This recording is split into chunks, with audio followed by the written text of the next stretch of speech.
오늘 저는요, 좀 특별한 주제인데요. 하나님의 뜻 안에서 배우자를 찾는 5가지 원리, 이런 제목으로 말씀을 전하겠습니다. 오늘 설교는요, 앞으로 믿음의 가정을 이루어야 할 또 미혼 청년들에게 꼭 필요한 주제입니다. 또한 그들을 위해 기도하고 계신 부모님들께도 필요한 말씀입니다.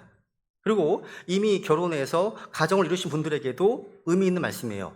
왜냐하면 오늘 우리가 이 원리들은요, 단지 배우자를 찾는 원리만이 아니라 하나님 앞에서 결혼과 가정을 어떻게 바라봐야 하는지를 보여주기 때문입니다. 제가 먼저 싱글 청년들에게 묻습니다. 여러분은 지금 배우자를 위해서 어떻게 기도하고 계십니까? 그리고 어떤 사람을 배우자로 찾고 계십니까? 사실 이 땅에서 배우자를 찾는다는 것은 결코 쉬운 일이 아닙니다. 여러분, 세상은 선택지가 많아요. 그죠? 학교에서, 직장에서, 소개팅에서, 아니면 결정이라고 하죠? 결혼정보회사, 이런 데서 얼마든지 사람들을 만날 수 있습니다. 세상 사람들은 이 거대한 세상 전체를 자기 선택지로 두고 배우자를 찾습니다. 그런데 우리 크리스찬들은 시작부터 기준이 다릅니다. 우리는 최소한 예수님을 자신의 구원자와 주님으로 믿어 구원받은 사람이어야 합니다. 그런데 전 세계 80억 인구 중에 진정으로 구원받은 사람은 얼마나 적습니까? 적은 무리요. 말씀하시잖아요.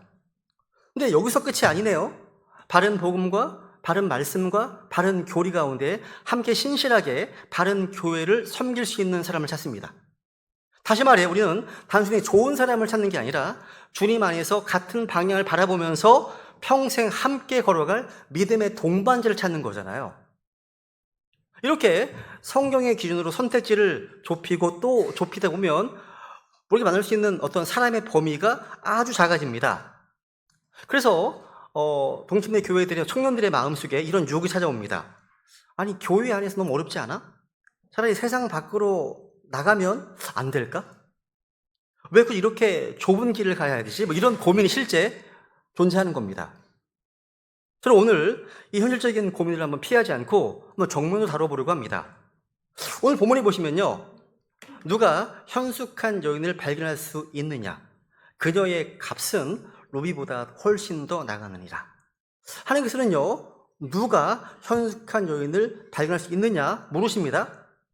이것은요, 그런 사람이 아예 없다는 뜻이 아니죠. 그만큼 귀하고 그만큼 쉽게 발견되지 않는다는 뜻이죠.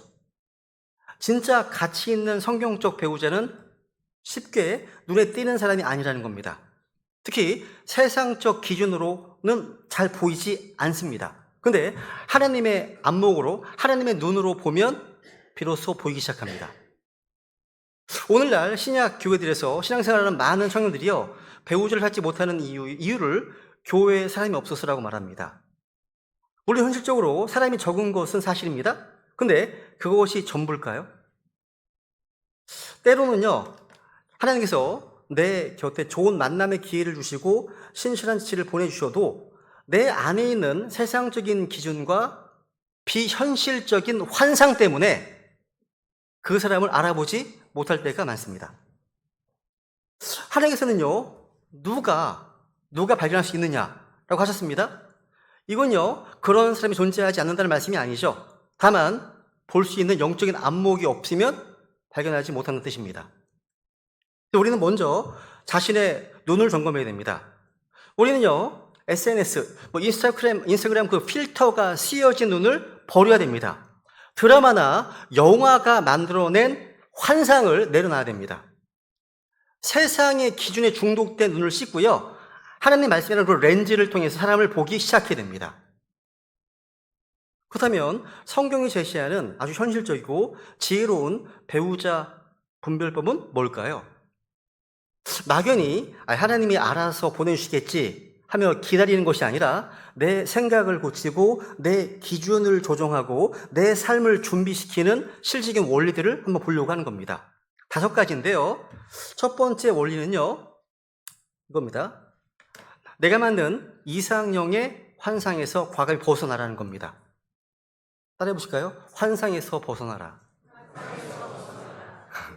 여러분, 이곳이요, 하나님 뜻 안에서 배우자를 찾는 과정의 가장 중요한 출발점입니다.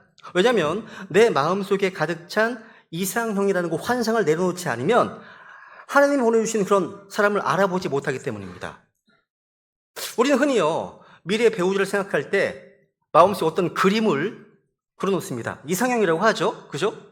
어떤 지체들은 배우자 조건을 놓고서 그걸 기도 제목처럼 적어놓습니다. 이러이러한 사람. 주님, 믿음이 좋고 성격이 좋고 대화도 잘 되고 경제력도 있고 유머감각도 있고 외모는 이뤄야 된다. 등등. 그런데 듣다 보면요, 이게 배우자를 구하는 건지 천사를 주문하는 건지 헷갈릴 때가 있습니다. 심지어 거기에다가요, 키는 180 이상, 피부는 뽀얗고 이런 거, 또 목소리는 따뜻하고 부모님도 좋으시고 이게 계속 붙어요. 되게 많아요. 근데 여러분, 그 정도면요, 배우자를 찾는 게 아니라 하나님께서 창조해달라고 기도하는 겁니다.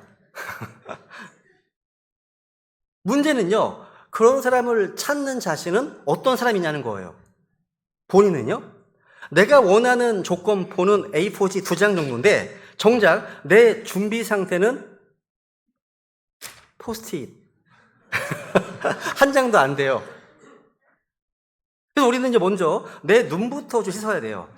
물론 인생의 동반자를 꿈꾸면서 이런 이상형을 품는 것 자체가 죄는 아니죠. 문제는 그 기준들이요, 쌓이고 쌓여서 어느 순간 하나님께서 인도해 주신 어떤 배우자보다 또 성경의 기준보다 내 기준이 더 높은 기준, 그러니까 더 높은 어떤 채점표가 되는 거예요. 그게 문제라는 거예요.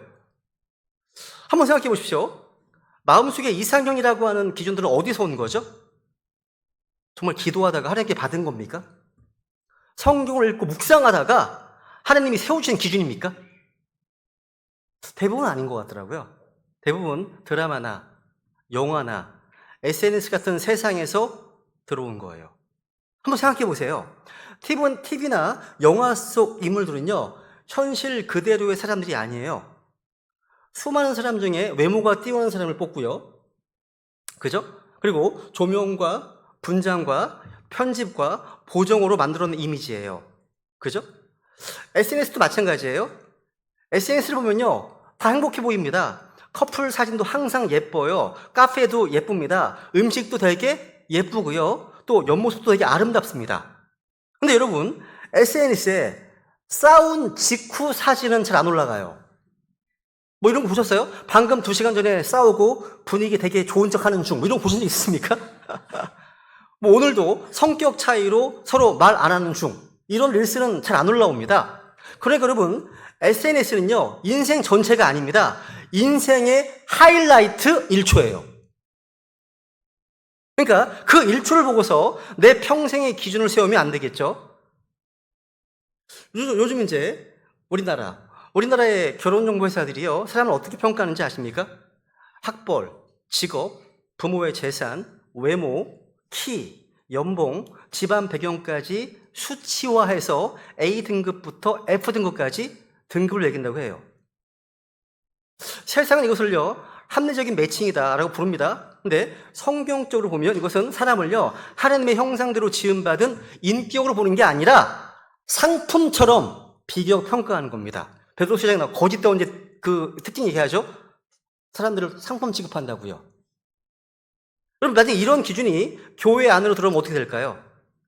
세상의 잣대로 재고 비교하고 부족한 점만 보이겠죠. 그러면 하나님께서 보내주시는 신실한 사람, 좋은 사람들도 눈에 안 들어오게 됩니다. 그런데 여러분, 성경적으로 보면요, 우리는 다 죄인입니다. 우리는 로마 성경 말씀대로요, 우리는 다 죄인 등급이에요. 죄인 등급입니다, 전부. 주님께서 자신의 피로 사셔서 하나님의 아들들로 삼아주신 겁니다. 그러므로 결혼에서 중요한 것은 뭡니까? 세상이 매긴 등급이 아닙니다. 하나님 앞에서 내가 어떤 사람인가가 제일 중요한 겁니다, 그것이요. 그러니까 세상의 기준으로는 A등급이어도요, 성품이나 믿음이 바닥이면 그 가정이 지옥이 될 수 있습니다.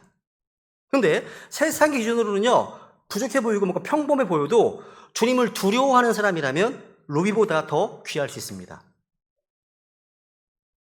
여러분, 솔로몬은요, 이런 환상의 끝을 보여주는 한 사람이었습니다. 솔로몬은 지혜가 있었습니다. 엄청난 부가 있었습니다. 왕비가 700명, 후궁과 접이 300명이나 되었습니다. 그러니까 솔로몬은요, 사람이 상상할 수 있는 거의 모든 조건을 다 가졌습니다. 자기가 원하는 여인을 다 얻었던 사람이었습니다. 근데 그 환상의 정점에서 솔로몬이 무엇을 고백합니까? 이렇게 고백합니다. 전도서 보시면 또 무엇이든지 내 눈이 원하는 것들을 내가 금하지 아니하였고 내 마음이 어떤 기쁨이라도 누리는 것을 내가 막지 아니하였다. 이게 솔로몬의 삶입니다. 그러면 이런 인생이 자서전을 쓴다면 야, 인생 참 좋은 거야 막 이렇게 써야 되지 않습니까? 근데 어떻게 얘기하면 그다음 보시면 보라, 모든 것이 헛되며 영을 괴롭게 하는 것이요. 아무 이익이 없답니다. 야, 이게 결론이에요. 그러니까 외모와 어떤 조건과 욕망을 다 채워도 이게 참된 만족을 주지 못한다는 거죠. 여러분, 세상에서 외모와 재력과 인기를 다 가진 사람들의 결혼이 행복할까요? 그렇지 않습니다. 여러분, 헐리우드의 유명 스타들은요, 부와 명예, 그리고 누구나 흠모할 만한 아름다운 외모를 가지고 있습니다. 근데 그들의 결혼 생활이 좀 행복해 보입니까? 그 잘생기고 아름다운 사람들이 만나 결혼하고 바로 이혼합니다. 또 법정 다툼을 하고요, 서로 진흙탕 싸움을 하기를 밥 먹듯 합니다. 왜 그렇습니까? 눈부신 외모와 화려한 조건들이 결코 결혼한 거 말고 결혼 생활을 지켜주지 못하기 때문입니다. 환상이라는 유통기한이 끝나면요, 뭐가 남는지 아십니까? 성품입니다. 그래서 좋은 성품의 사람을 배우자로 만나야 하는 거예요. 여러분, 처음 연애를 시작할 때를 생각해 보십시오. 연애 초반에는 누구나 좋은 모습만 보여줍니다. 가장 멋진 옷을 입고 가장 좋은 말을 하고 가장 밝은 모습을 보여줍니다. 그래서 처음에는 환상이 유지가 됩니다. 근데 진짜 결혼 생활은요, 그 환상의 마스크가, 가면이 벗겨진 뒤 시작돼요. 뭐 피곤한 모습, 예민한 성격, 말투의 습관, 돈을 쓰는 방식, 또 가족을 대하는 태도, 또 어떤 갈등을 처리하는 방식 등등 드러나게 되어 있습니다. 생각해 보세요. 서로 다르게 살아온 두 죄인이 만나서 한 몸으로 살아간다는 것은요, 정말 현실적인 일입니다. 환상 속에서만 살던 철부지들은요, 이 현실을 견디지 못합니다. 여러분, 잠언 31장 10절을 볼까요? 다시 보겠습니다. 시작. 누가 현숙한 여인을 발견할 수 있느냐? 그녀의 값은 루비보다 훨씬 더 나가느니라. 성경은요, 조건이 완벽한 사람을 찾으라고 하지 않습니다. 성경은요, virtuous woman, 그러니까 덕이 있는 여인 있죠, 그죠? 그러니까 덕스러운 여인입니다. 여러분, 하나님을 두려워하고 말씀 안에서 좋은 성품으로 빚어진 배우자를 귀하게 보라는 거예요. 그러니까 중요한 것은요, 외모나 재산이나 학벌이 아니라 주님 앞에서 빚어진 성품이라는 겁니다. 성품. 30절 볼까요? 시작. 호의도 거짓되고 아름다움도 헛되나 주를 두려워하는 여자는 칭찬을 받으리라. 여기 보시면 beauty is vain. 아름다움도 헛됩니다. 외모는 변합니다. 젊음은 지나갑니다. 처음의 설렘도 시간이 지나면 식어집니다. 그때 결혼 생활을 붙들어주는 것은 뭐죠? 주님을 두려워하는 마음에서 나오는 좋은 성품입니다. 그러므로 지금 여러분의 마음속에 있는 이상형의 조건 리스트 꺼내보십시오. 한번 질문해 보십시오.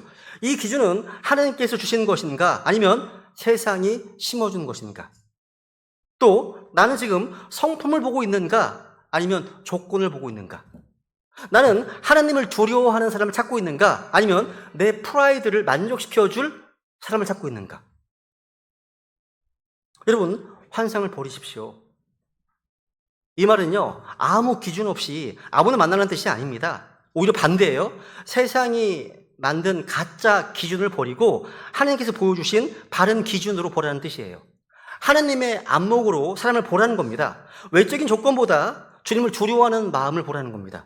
어떤 순간의 매력보다 오래 지속될 성품을 보라는 겁니다. 나를 설레게 하는 사람만 찾지 말고 함께 주님을 섬기면서 오랫동안 믿음의 길을 함께 걸어갈 수 있는 사람을 찾으라는 거예요. 이것이 우리가 오늘 붙들어야 될 첫 번째 포인트입니다. 그렇다면 이 환상에서 벗어난 사람은 구체적으로 어떤 태도를 가져야 될까요? 이 두 번째 대지입니다. 따라해서 대가를 지불하라. 여러분, 성경이 말씀하는 결혼은요, 내가 원하는 것을 얻어내는 자리가 아닙니다. 결혼은요, 내가 희생하고 나를 내려놓고 상대방을 위해서 대가를 지불하는 영적 결단과 헌신입니다. 이게 결혼이에요. 근데 오늘날 많은 사람들이요, 결혼을요, 내 행복을 채워줄 사람을 찾는 것으로 생각합니다. 나를 이해해 줄 사람, 내 필요를 채워줄 사람, 내 삶을 더 편하게 해줄 사람을 찾습니다. 그러니까 초점이 전부 나에게 있어요. 초점이요. 요즘 세상에서요, 좀 자주 쓰는 말 중에 하나가 가성비. 가성비. 이 가성비란 말은요, 내가 손해보지 않는지, 내가 얻는 것이 더 많은지를 계산하는 태도죠. 뭐 치킨도 가성비, 커피도 가성비, 여행도 가성비 등등. 그죠? 그런데 결혼까지 가성비로 가면 큰일 납니다. 결혼은요, 내가 얼마를 넣었는데 얼마가 들어오느냐를 계산하는 적금 상품이 아닙니다. 사람을 만날 때 이 사람과 결혼하면 내가 이득인가 손해인가 이거를 계산하는 게 아니라는 거죠. 즉 성경이 말씀하는 결혼의 원리는요, 가성비가 아닙니다. 결혼의 원리는요, 희생이고요, 또 언약이고요, 또 연합입니다. 창세기 2장 24절입니다. 읽어볼까요? 시작. 그러므로 남자가 자기 아버지와 어머니를 떠나 자기 아내와 연합하여 그들이 한 육체가 될지니라. 여기서 핵심 키워드가 뭡니까? 떠나, 그리고 연합하는 겁니다. 부모를 떠난다는 것은요, 단순히 집을 나온다는 뜻만이 아니죠. 지금까지 내가 익숙하게 누려온 편안함, 내 방식, 내 중심의 삶을 내려놓는 겁니다. 또 아내와 연합하는 게 뭡니까? 내 인생을요, 상대방의 인생과 함께 묶어버리는 거예요. 묶는 겁니다. 더 이상 내 삶만 있는 게 아니에요. 우리의 삶이 되는 거죠. 이게 결혼이에요. 이것이 대가를 지불하는 겁니다. 마태복음 19장 6절에 보시면요, 주님 이렇게 말씀하시죠. 읽어볼까요? 시작. 따라서 그들이 더 이상 둘이 아니요 한 육체이니 그러므로 하나님께서 함께 결합하신 것을 사람이 나누지 못할지니라 하시니라. 결혼은요, 사람이 가볍게 시작하고 가볍게 끝낼 수 있는 관계가 아니죠. 하나님께서 결합하신 언약입니다. 그런데 오늘날 많은 사람들이 이 언약을 너무나 쉽게 여깁니다. 조금만 맞지 않아도, 조금만 힘들어도 성격 차이라고 말합니다. 실제로는요, 성격 차이보다 더 깊은 문제가 있습니다. 내가 양보하기 싫은 거예요. 내가 손해보기 싫은 겁니다. 한마디로 내가 죽기 싫은 겁니다. 본질은 뭐예요? 대가를 지불하기 싫은 거예요. 결혼은요, 서로 다른 환경에서 자라온 두 죄인이 함께 사는 겁니다. 당연히 부딪히죠. 그죠? 말투가 다르고 습관도 다르고 돈 쓰는 방식도 다르고 감정 표현 방식도 다릅니다. 그러면 결혼 생활에 반드시 조정과 양보와 희생이 필요한 거죠. 결혼 생활 한마디로요, 서로의 다름을 처절하게 극복해가는 과정입니다. 그 삐걱거리는 과정에서 내가 먼저 양보하고 내가 먼저 자아를 처리하고 내가 손해보는 대가를 지불해야 하는 겁니다. 내가 먼저 사과해야 할 때가 있고요, 내가 먼저 참아야 할 때가 있고요, 내가 먼저 내려놓아야 할 때가 있습니다. 그런데 그 대가를 치르기 싫으면 사람은 자꾸 상대방에게 문제를 돌립니다. 저 인간이 문제라고요, 저 사람이 문제라고요, 우리가 안 맞는다고 처음부터 잘못 만났다고 이렇게 얘기하는 겁니다. 성경은요, 먼저 우리 안에 이기심을 보게 하십니다. 이기심. 여러분, 우리 사랑장 읽어볼까요? 시작. 사랑은 오래 참고 친절하며, 사랑은 시기하지 아니하며, 사랑은 스스로 자랑하지 아니하며, 우쭐대지 아니하며, 보기 흉하게 행동하지 아니하며, 자기 것을 추구하지 아니하며, 쉽게 성내지 아니하며, 악을 생각하지 아니하며, 불법을 기뻐하지 아니하고 진리를 기뻐하며, 모든 것을 참으며, 모든 것을 믿으며, 모든 것을 바라며, 모든 것을 견디는 이라. 여러분, 이 말씀 속에 내가 원하는 조건을 받아내고 내 권리를 챙긴다, 내가 손해보지 않는다, 이런 내용이 있습니까? 없습니다. 전부 내가 먼저 내어주는 거네요. 성경이 말하는 사랑은요, 오래 참는 겁니다. 친절한 겁니다. 자기 것을 추구하지 않는 거네요. 쉽게 속내지 않는 겁니다. 내가 참아내는 겁니다. 내가 나를 깨뜨려 희생하고 견뎌내는 겁니다. 이것이 성경이 정의하는 퓨어리티 사랑이고요. 결혼을 위해서 우리가 지불해야 될 진짜 대가 지불입니다. 이게요. 다시 말해 사랑은요, 받는 게 아니에요. 내어주는 헌신입니다. 결혼은요, 그 사랑을 매일 현실 속에서 배우는 자리예요. 어떤 지체는요, 결혼하면 행복만 올 줄 알았나 봐요. 그런데 막상 결혼해 보니까 설거지도 오고 분리수거도 오고 시댁과 처가 일정도 오고 또 감정을 줄여 훈련도 온다고 얘기합니다. 그게 현실이에요, 여러분. 그 모든 현실 속에서 하나님은요, 우리를 깎아가십니다. 빚어가시는 거예요. 결혼은요, 내가 왕이 되는 자리가 아니라 내가 섬기는 종이 되는 법을 배우는 자리입니다. 그러므로 배우자를 찾는 성도들은 먼저 이렇게 물어야 돼요. 이 사람이 나를 얼마나 행복하게 해줄까? 이것보다 나는 이 사람을 위해서 얼마나 희생할 준비가 되어 있는가? 이걸 물으셔야 됩니다. 또 이 사람이 내 조건에 맞는가? 이것보다 나는 부족한 사람이라도 끝까지 사랑할 수 있는가? 물어야 됩니다. 이 사람이 내 이상형인가? 이것보다 나는 하나님 앞에서 언약을 지킬 준비가 되어 있는가? 이걸 물어야 되는 겁니다. 여러분, 결혼은요, 완벽한 두 사람이 만나는 게 아니라 하나님의 은혜가 필요한 두 죄인이 하나님 앞에서 함께 빚어져가는 과정이기 때문입니다. 중요하죠, 그렇죠?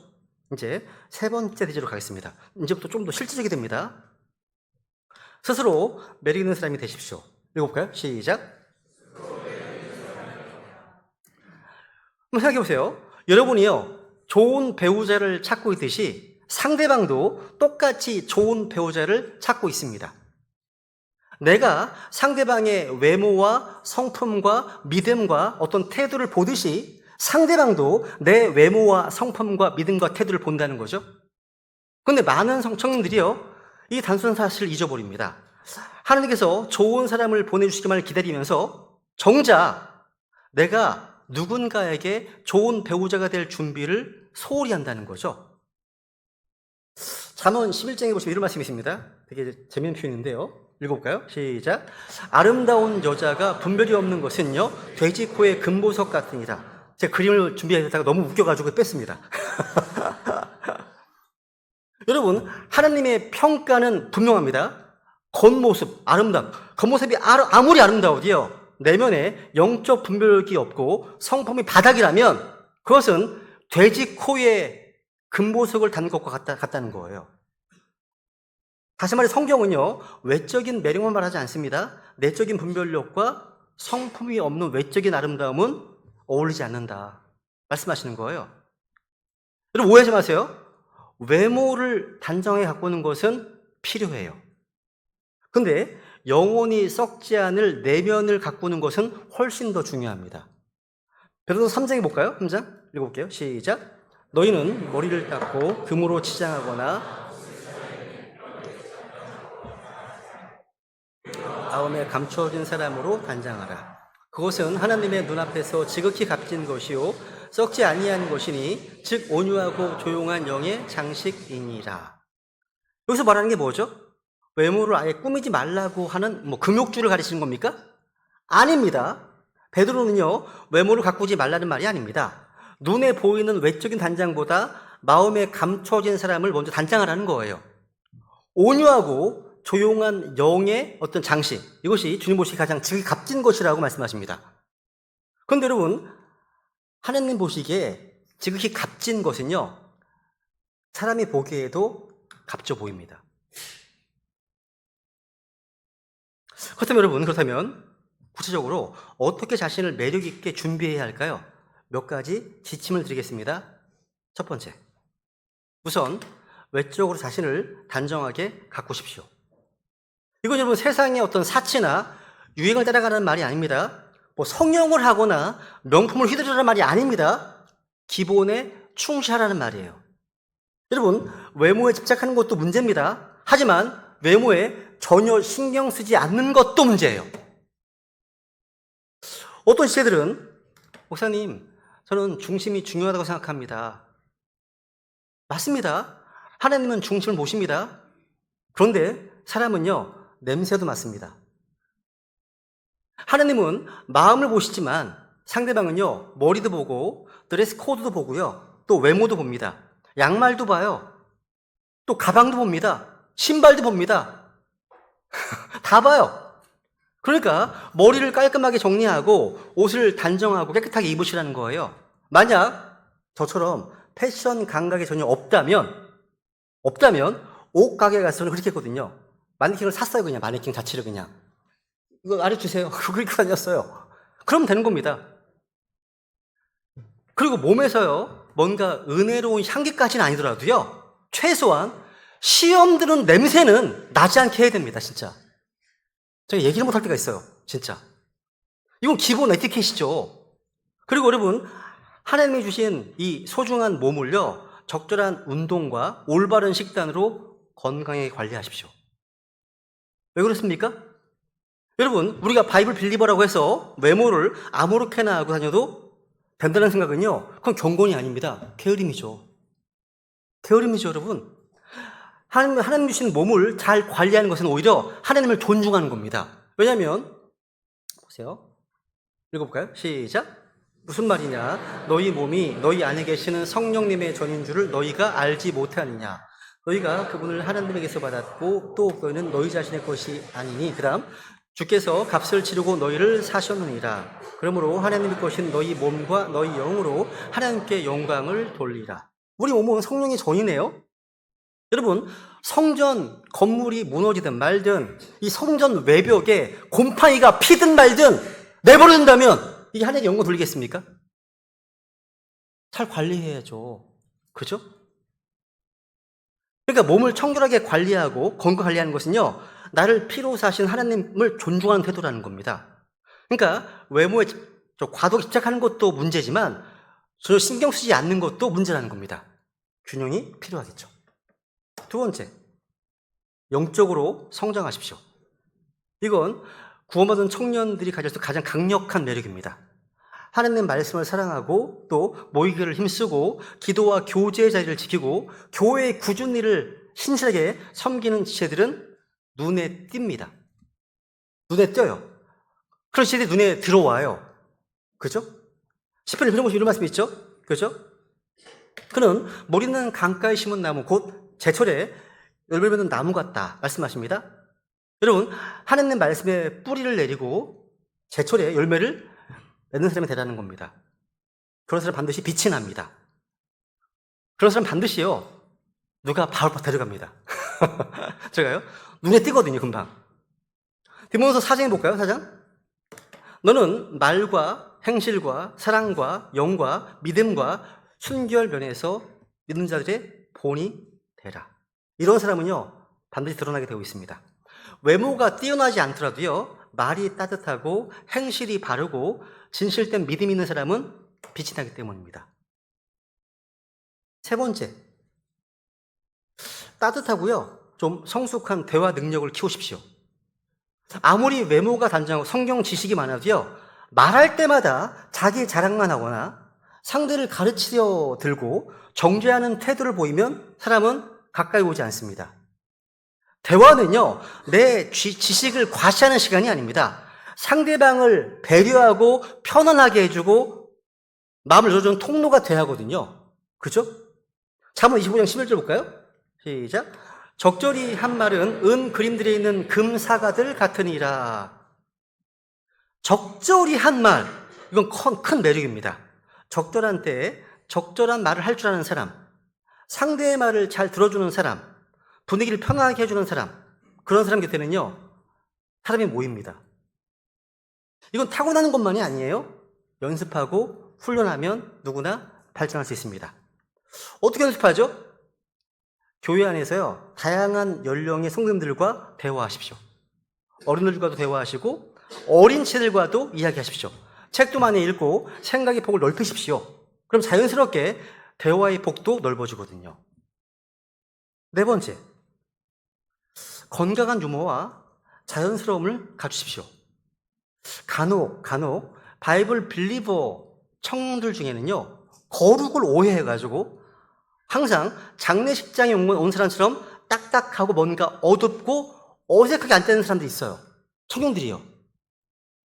어떤 청년들은요, 경건을 오해해서 늘 무겁고 부자연스럽게 행동해요. 경건이 아닙니다. 거룩이 아니에요. 한번 보세요, 한번. 읽어볼까요? 시작. 즐거운 마음은 약같이 좋은 일을 하나 상한 영은 뼈를 말리느니라. 즐거운 마음은요, 약같이 좋답니다. 이 마음은요, 하나님이 우리에게 주신 이 마음의 최고의 치료제입니다. 즐거운 마음, 밝은 마음, 자연스러운 웃음, 상황에 맞는 가벼운 유머는요, 마음을 여는 좋은 도구가 됩니다. 이게 가볍고 세속적인 사람이 되는 뜻이 아닙니다. 처음 만나는 사람에게 신학 논쟁부터 꺼내거나 지나치게 어떤 진지한 이야기만 하거나 어색하게 행동하지 말라는 거죠. 자연스럽게 대화를 시작하십시오. 상대방이 무엇을 원하는지, 어디에 관심이 있는지, 무엇을 좋아하는지 물어보세요. 진심으로 듣고 경청하십시오. 사람은요, 자신을 편안하게 해주는 사람에게 마음을 열거든요. 그죠? 하나님은요, 여러분 각자에게 고유한 은사, 달란트를 주셨어요. 분명 있어요. 분명 있다는 거죠. 그게 무엇이든 간에 그것을 개발하고 사용하시라는 겁니다. 외모가 부족해도 괜찮습니다. 말 주변이 없어도 괜찮습니다. 진심으로 듣는 사람, 경청하는 사람이 되면 됩니다. 그리고 평범해도 괜찮아요. 신실하고 따뜻한 사람이 되시면 돼요. 그죠? 하나님 주신 것으로 최선을 다해 자신을 준비한 사람이 되라는 겁니다. 그러므로 좋은 배우자를 찾기 전에 먼저 좋은 배우자가 될 준비를 하라는 겁니다. 아, 왜 내 주변에는 사람이 없지? 좋은 사람이 없을까? 이것만 묻지 말고 나는 누군가에게 좋은 사람으로 준비되고 있는가? 이걸 물어보시라는 거죠. 네 번째 대지로 가겠습니다. 지혜롭게 먼저 다가가십시오. 읽어볼까요? 시작. 이런 생각을 하는 분들이 가끔 있어요. 하나님께서 때가 되면 좋은 사람을 내게 보내주시겠지. 기도를 열심히 하면 주님이 알아서 딱 맞는 배우자를 붙여주시겠지. 뭐 이런 거, 이런 게 있어요. 물론 기도는 반드시 해야 됩니다. 그런데 기도한다는 이유로 아무것도 하지 않는 것은요, 믿음이 아닙니다. 그건 믿음의 이름으로 포장한 게으름일 수 있습니다. 게으름. 하나님은 우리가요, 아무것도 하지 않은 채 감람에서 감이 입으로 떨어지기만을 기다리는 사람이 되기 원치 않으십니다. 하나님은요, 우리가 기도하면서 움직이고 움직이면서 기도하기 원하십니다. 믿음은 가만히 있는 게 아니에요. 믿음은 하나님을 의지하는 가운데 한 걸음 내딛는 순종입니다. 여러분, 창세기 24장에 보십시오.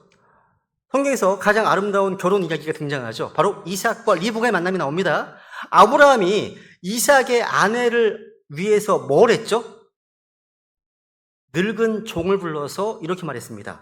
3절 보시면 이게 한 쭉 얘기가 있죠. 그죠? 가나안 족속의 딸 중에서 아내를 데려오지 말고 내 고향, 내 친족에게 가서 내 아들 이삭을 위해 아내를 데려오라. 이렇게 지금 요구합니다. 아브라함은 그냥 가만히 앉아서 요행을 바라지 않았습니다. 기도만 하고 끝내지 않았습니다. 종을 보냈어요. 보냈습니다. 머나먼 곳까지 사람을 보내서 적극적으로 움직였습니다. 그리고 이 종도요, 우물에 도착하자마자 기도합니다. 이렇게요. 읽어볼까요? 시작. 이르되 오 주 곧 내 주인 아브라함의 하나님이여 원하건대 이날 내게에서 내 주인 아브라함에게 친절을. 종이 뭐하고 있습니까 지금? 기도했습니다. 그리고 기도가 끝나자마자 눈을 들어서 주변을 살피고 움직였습니다. 종이 한 거예요 지금. 그러니까 주님께서 인도하시는 만남을 분별했다는 거죠. 이게 성경적인 모습이에요. 그러니까 뭐예요? 기도하면서 행동하고 행동하면서 기도하는 거예요. 동시에. 이삭도 마찬가지입니다. 이삭도 보세요 한번. 이삭이 저물 때 나가 들에서 묵상하다가 눈을 들어 바라보니 보라 낙타들이 오고 오더라. 누가 오고 오는 겁니까 지금? 리브가가 오고 오는 거예요. 그죠? 들으려고 오는 게 아닙니다. 리브가가 오고 있는 거예요 지금. 그죠? 이삭은요 들에 나가서 묵상하고 있습니다. 가만히 방 안에서만 틀어박혀 있지 않습니다. 밖으로 나왔고 눈을 들어 바라봤습니다. 물론 하나님께서 리브가를 보내셨지만 이삭도 그 만남을 맞이할 자리에 있었다는 거예요. 여러분, 또 룻도 보십시오. 룻은요, 모압 출신 이방 여인이었습니다. 과부였어요. 세상적인 조건으로 보면요, 내세울 것이 전혀 없었습니다. 근데 이 룻이 어떻게 했습니까? 방 안에서 신산타만 했습니까? 아닙니다. 룻기장 2절에 보시면 룻이 나오미에게 말합니다. 이렇게요. 모압인 룻이 나오미에게 이르되 이제 내가 밭에 가도록 허락하소서라고 요청합니다. 지금 룻은요 나갔습니다. 룻은 움직였습니다. 밭으로 갔다는 거죠. 그리고 그 일터에서 누구를 만났습니까? 보아스를 만났습니다. 가만히 집안에만 있었다면 보아스를 만날 수 있었겠습니까? 안 되죠. 룻기 3장에 보시면요, 룻은 수동적으로만 기다리지 않았습니다. 시어머니 나오미가 룻에게요 아주 구체적인 코칭을 해줬거든요. 이렇게요. 그러면 너는 몸을 씻고 기름을 바른 뒤 의복을 입고 타작마당으로 내려가되 얘기합니다. 이게 뭐예요? 제가 세 번째 뒤에 살펴본 내용입니다. 자신을 매력 있게 가꾸고 준비한 거예요. 룻은 준비를 마치자마자 어떻게 합니까? 밤중에 직접 보아스가 누워있는 타작마당으로 용기 있게 나아갑니다. 9절 볼까요? 시작. 그가 이르되 너는 누구냐 하며 그녀가 대답하되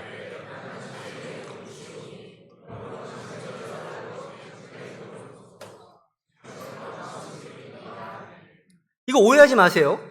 룻은 무리하게 행동한 것이 아닙니다. 가볍게 접근한 것도 아닙니다. 하나님의 율법 안에서 친족 구속자의 원리에 따라서 아주 지혜롭게 단정하게 마음을 표현했습니다. 이게 중요해요. 먼저 다가가되 지혜롭게 다가가야 하는 겁니다. 여러분, 오늘날 우리나라 청년 세대를 가리켜서요, 전문가들이 이렇게 표현하더라고요. 오늘 청년 세대들이요, AI와는 밤새도록 대화해도 살아있는 사람과는 대화하지 못하는 단절된 세대다라고 얘기합니다.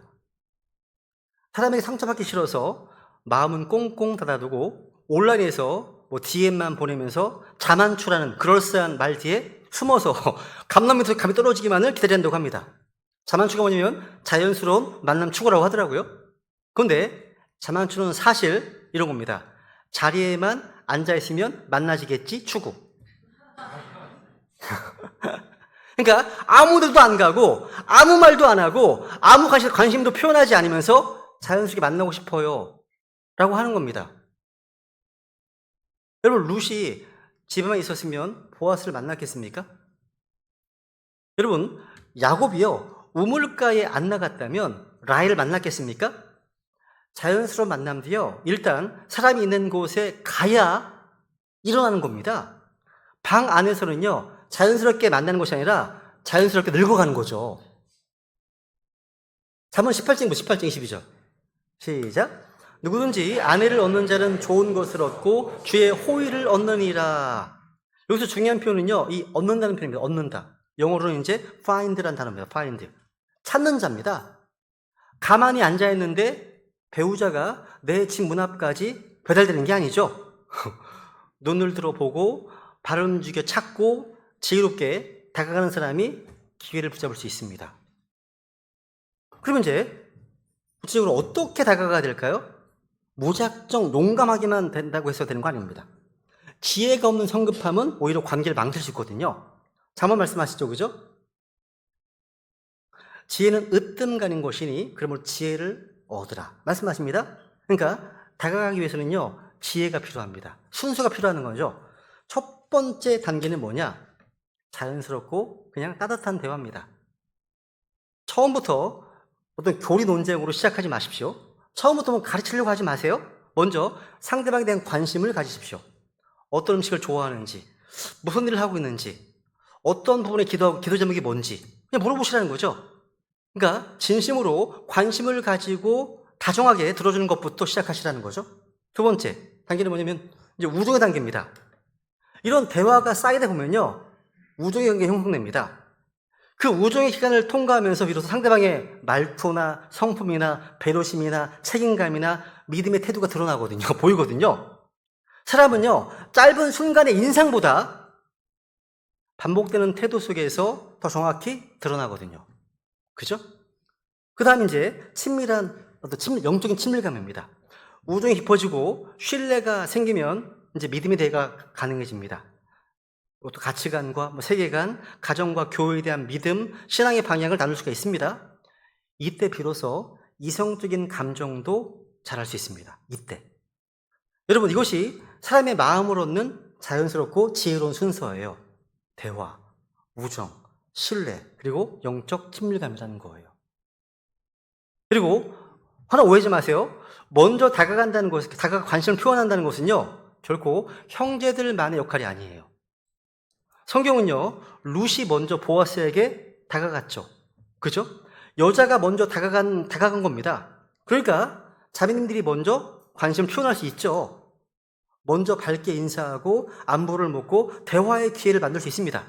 물론 지나치게 적극적으로 나서서 상대방을 불편하게 해서는 안 되겠죠. 그죠?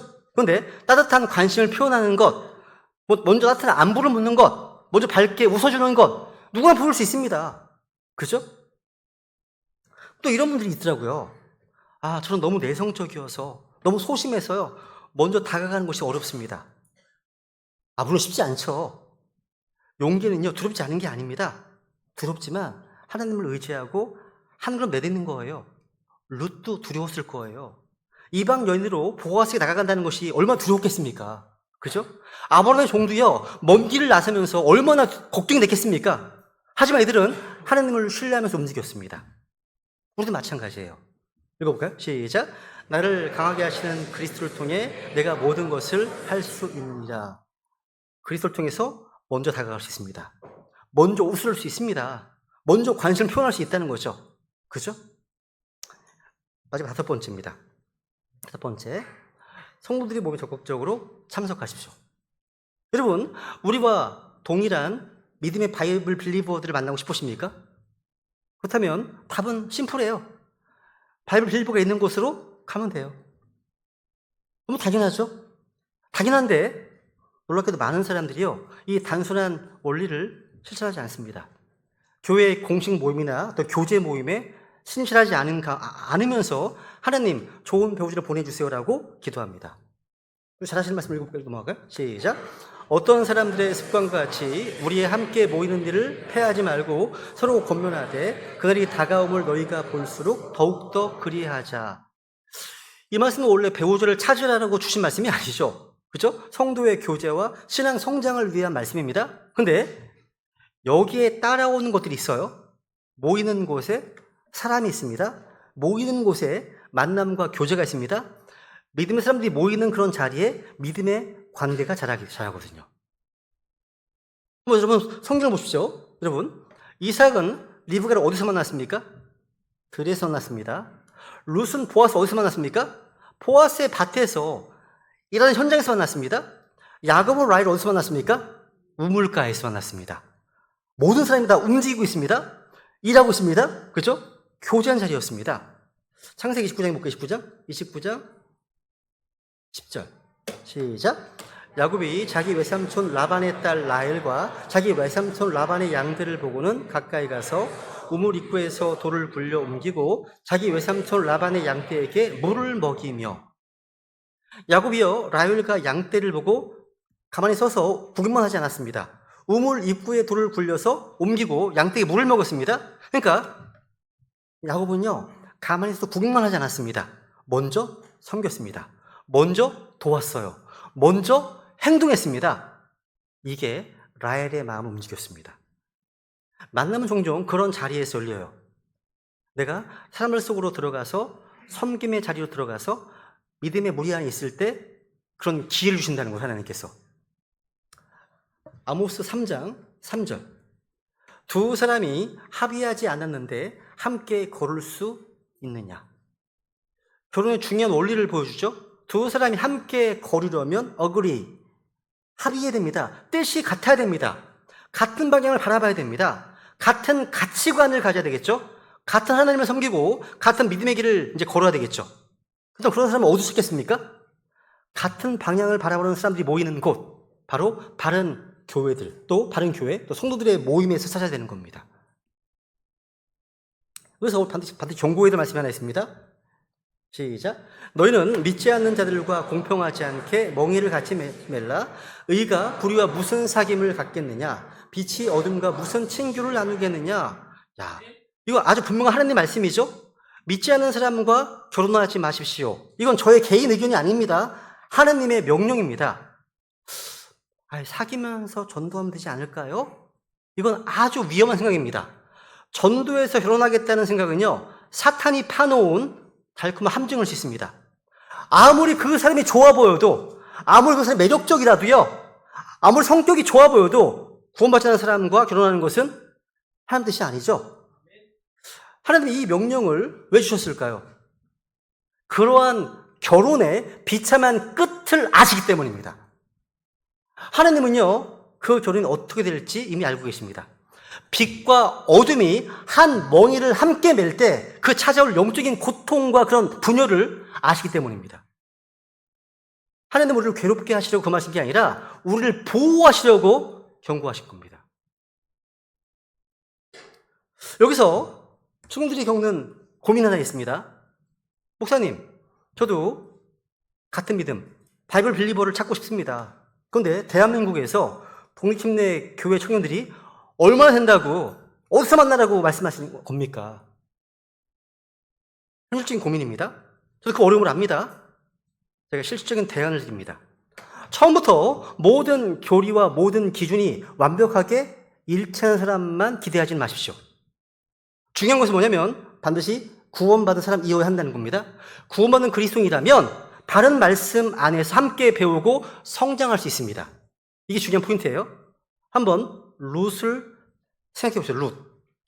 룻은 처음부터 이스라엘 여인이 아니었습니다. 모압 여인이었습니다. 이방인이었어요. 그런데 믿음의 시어머니 나오미를 따라서 하나님의 백성 가운데 들어왔고 룻기 1장 16절에서 이렇게 고백합니다. 룻이 이르되 어머니의 백성이 내 백성이 되고 어머니의 하나님이 내 하나님이 되시리니. 룻은 변했습니다. 하나님 백성 안으로 들어오면서 믿음의 여인으로 변화되었습니다. 이게 뭘 시사합니까? 비록 만남의 출발점에서는 완전한 어떤 바이블 빌리버가 아닌 사람이라도요, 구원받은 크리스찬이라면 결혼한 후에 함께 말씀과 교리 안에서 성장할 수 있다는 거예요. 또 한 가지 방법이 하나 있습니다. 믿음 안에 있는 가족이나 어떤 목회자나 성숙한 성도들의 도움을 받으십시오. 아브라함이 종을 보내서 리브가를 찾게 했던 것처럼 믿음 안에 있는 사람들이 좋은 만남을 속일 수도 있잖아요. 이걸 부끄러워하거나 거부하지 마십시오. 오히려 이것은요, 아주 안전하고 아주 성경적인 방법입니다. 잠언 15장 볼까요? 15장 22절 시작. 조언이 없으면 계획들이 좌절되나 조언들이 많으면 그것들이 굳게 서느니라. 좋은 자들이 많으면 굳게 선다 하지 않습니까? 여러분, 그러니까 결혼 문제를요, 절대 혼자 고민하거나 혼자 결정하지 마시라는 거죠. 혹시 마음에 드는 사람을 만났다고 생각해 보십시오.